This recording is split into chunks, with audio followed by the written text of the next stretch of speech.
আলু ভাজা করব। আলু ভাজা করে আজকে পান্তা খাওয়া হবে। তার জন্য আলু কুচিয়ে ভালো করে ধুয়ে নিলাম। এদিকে কড়ায় তেল দিয়ে আলুটা ভাজতে শুরু করলাম।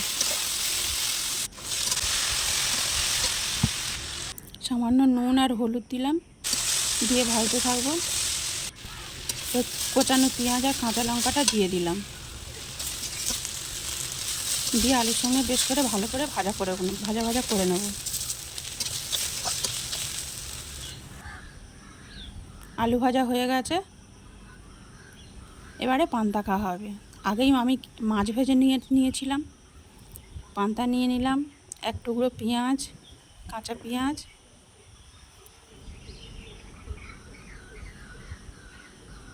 কাঁচা লঙ্কা নিয়ে নিয়েছি, আলু ভাজা নিয়ে নিয়েছি,